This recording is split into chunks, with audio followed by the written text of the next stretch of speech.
welcome to the channel, welcome to the video.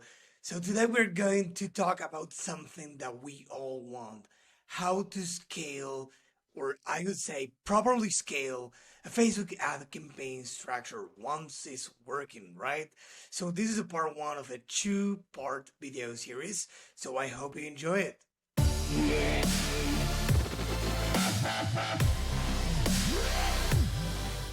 Before getting started, make sure to subscribe to my channel and click on the icon to receive a notification every time I release a new video. So the first thing we need to talk about is how to set the proper foundations, right? Because we all want to scale, but if you scale with the wrong foundation, then you're going to be at the right side of this image, right?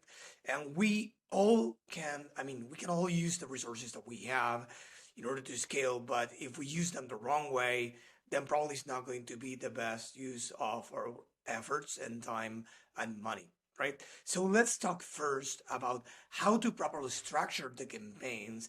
And what we are going to see today in this video is the exact same structure we use in the agency to do things for our clients.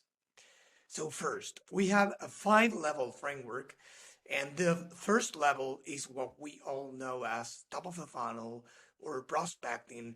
And in case you don't know what I'm talking about, in this level, we target cold audiences, meaning that we target audiences that have never been in your website, in your social accounts. They don't know who you are, probably, right?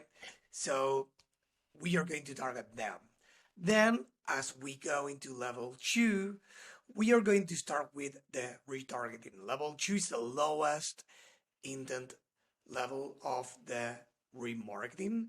So the higher the level in this framework, the higher the purchase intent. So again, 1 is the cold, 2 is basically the lowest intent retargeting. So those who engaged in your social media accounts, those who belong to some email lists, but the customer lists, right? We want like those who downloaded a lead magnet or some email list that you might have bought, etc., right? The video viewers, those who have watched videos you put together both organically or through ads, right? Then we have some homepage and product collection page visitors, right? So those are probably low intent because maybe they browsed the homepage and they left, or maybe they browsed the product collection page and they left. They didn't check out the product page, the product pages. They didn't add products to carts and all those stuff. So that's why we say that this is the lowest intent audience for the remarketing, right? So level 3 basically means that uh, we have the top visitors or the product page visitors, right? So those who visited the product page is straightforward. Then the top visitors is not straightforward. Top visitors could be based on the time they spent on the website.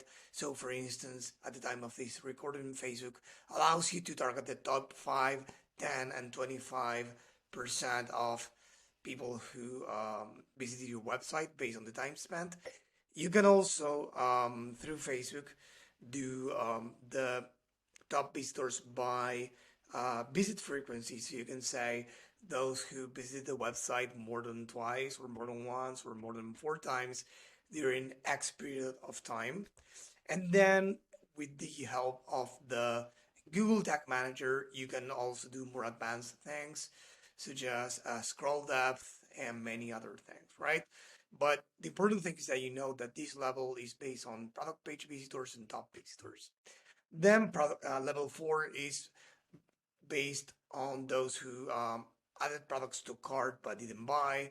And then level 5 is about those who are previous buyers, right? And when it makes sense for your clients or your business to actually retarget previous buyers, yes, you can do it.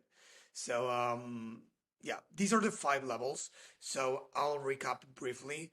Level 1, cold audiences, those who have never heard of you. Level 2 is the lowest purchase intent level of the remarketing.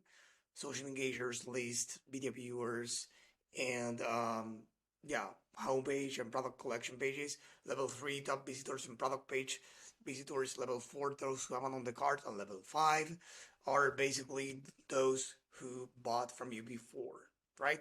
So these are the 5 levels, and this is exactly what we use in the agency. But now I'm going to show you how we use it, right? So here's an example of the ad campaign structure.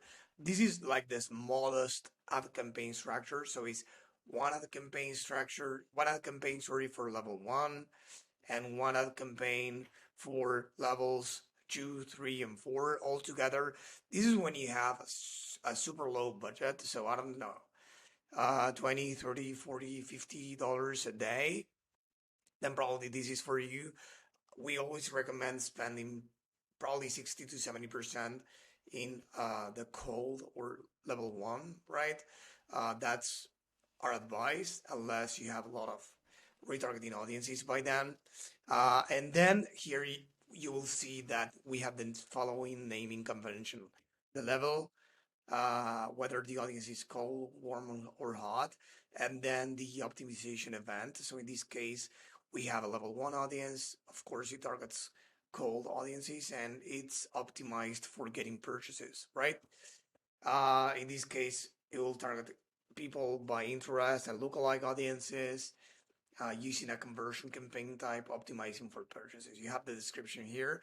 And here we have a merge in different ad sets for different audiences, right?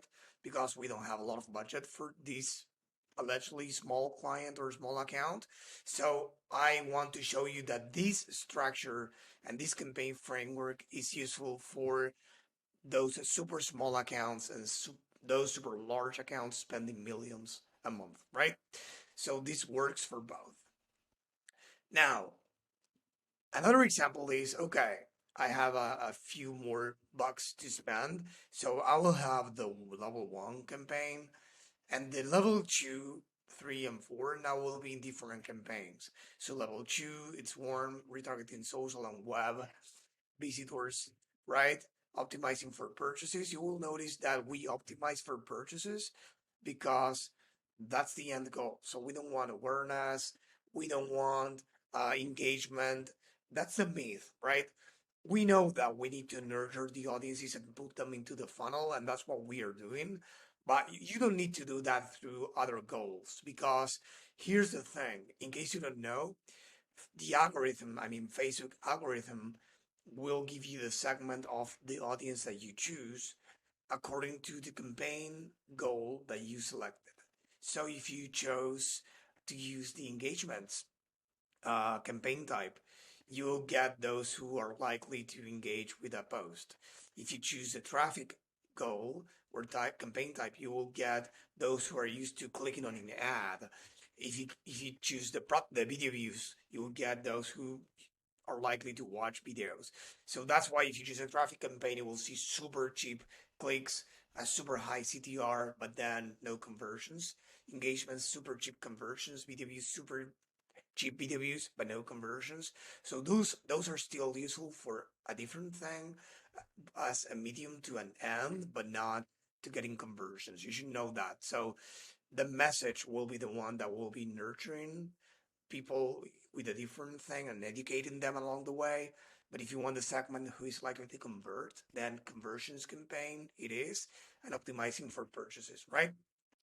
So then we have DPA. Here we use a DPA. You can use a conversions campaign as well. In case you don't know what a DPA is, it's a dynamic product ad. Basically, will show the user the product that they abandoned in the cart or they viewed, right? So if you have multiple products in your e-commerce store, and you can target them or push in the cold and level 2 levels as well, the 5, 6 winning products that you want.